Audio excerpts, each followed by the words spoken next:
নমস্কার বন্ধুরা, সবাইকে আমার মনের মতো রান্নাতে স্বাগত জানাই। তো আমি আজকে নতুন একটা রেসিপি নিয়ে চলে এসেছি, চিকেন স্টু। এটা শরীরের পক্ষে খুবই ভালো, খুবই স্বাস্থ্যকর একটা রেসিপি। তো আমি কিভাবে চিকেন স্টুটা বানিয়েছি আপনারা প্রথম থেকে শেষ পর্যন্ত দেখতে থাকুন। চিকেন স্টু করার জন্য নিয়ে নিয়েছি পেঁয়াজ কুচি, স্লাইস করা রসুন, টমেটো, ধনেপাতা ডান্ডি, কাঁচা লঙ্কা, হলুদ, লবণ, গোটা গোলমরিচ, গোটা জিরে, তেজপাতা, লবঙ্গ, দারচিনি, 700 গ্রাম মাংস নিয়েছি। 4 পিস আলু এরকম 2 ফালি করে কেটে নিয়েছি। হাফ পেঁপে নিয়েছি, 2 পিস গাজর নিয়েছি, আর কটা বিনস নিয়েছি। স্টুতে দেওয়ার জন্য একটা মশলা বানিয়ে নেব। তার জন্য কড়াইতে দিয়ে দিলাম 1 চামচ জিরে, 1 চামচ গোলমরিচ, অল্প একটুখানি লবণ দিয়ে ভালো করে ভাজা ভাজা করে নেব। মশলাটা আমার ভাজা হয়ে গেছে, মশলা থেকে একটা সুন্দর গন্ধ ছেড়ে দিয়েছে। এবারে আমি নামিয়ে নেব। কিছু সময় ঠান্ডা করে মশলাটাকে গুঁড়ো করে নেব। চিকেন স্টু করার জন্য প্রথমে কড়াইটা গরম করে দিয়ে দিলাম অল্প পরিমাণ সাদা তেল, তেজপাতা, 6 পিস লবঙ্গ,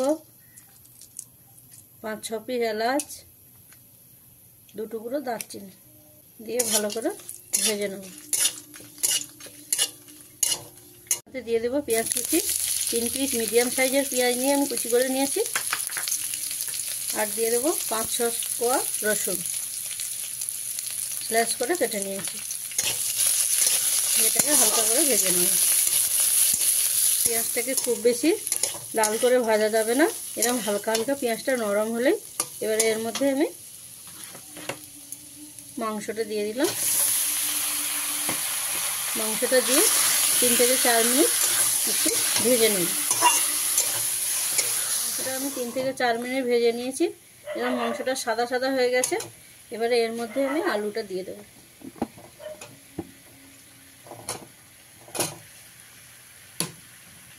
আলুটা দিয়ে 1 থেকে 2 মিনিট মতন ভেজে নেব।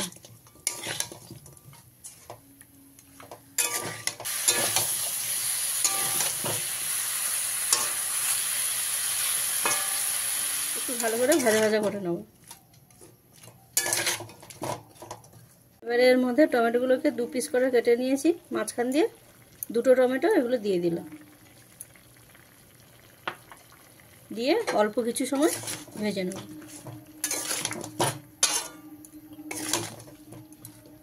হালকা করে ভেজে নিয়েছি।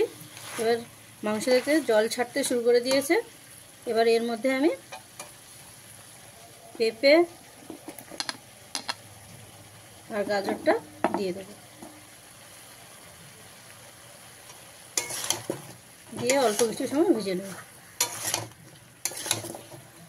সব কিছু ভালো করে ভাজা ভাজা করে নিয়েছি। এবারে এর মধ্যে পরিমাণ মতন জল দিয়ে দিলাম।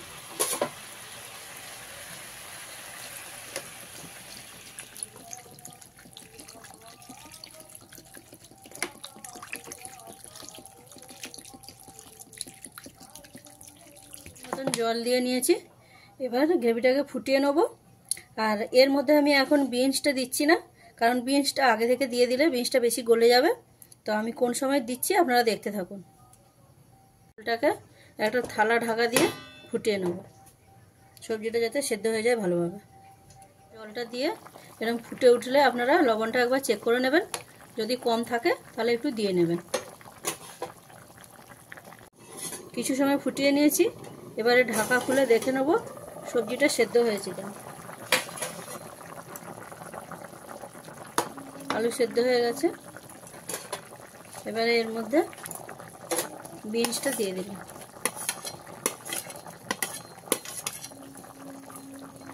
বিনসটা দিয়ে অল্প কিছু সময় ফুটিয়ে নেব।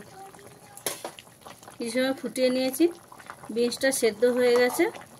এবারে এর মধ্যে আমি চাল ভিজিয়ে রেখেছিলাম, আপনারা কর্নফ্লাওয়ারও ব্যবহার করতে পারেন, কিন্তু আমি এখানে চাল বেটে এর মধ্যে দিয়ে দিলাম। গ্রেভিটা যাতে একটু ঘন হয়। চাল বাটাটা দিয়ে নিয়েছি। এবারে আমি 5 মিনিট ফুটিয়ে নেব। চিকেন স্টুটা আমার রেডি হয়ে গেছে। এবারে আমি এর মধ্যে ভাজা যে গুঁড়ো মশলাটা ওইটা দিয়ে দিলাম, দিয়ে নামিয়ে নিলাম। তো বন্ধুরা, আমি এইভাবে চিকেন স্টুটা বানিয়ে নিয়েছি। আমি যেভাবে চিকেন স্টুটা বানিয়েছি আপনারাও এইভাবে বাড়িতে বানিয়ে খেয়ে দেখুন। আশা করি আপনাদেরও খুব ভালো লাগবে। যদি ভালো লেগে থাকে তাহলে আমাকে লাইক, কমেন্ট, শেয়ার এবং সাবস্ক্রাইব করবেন।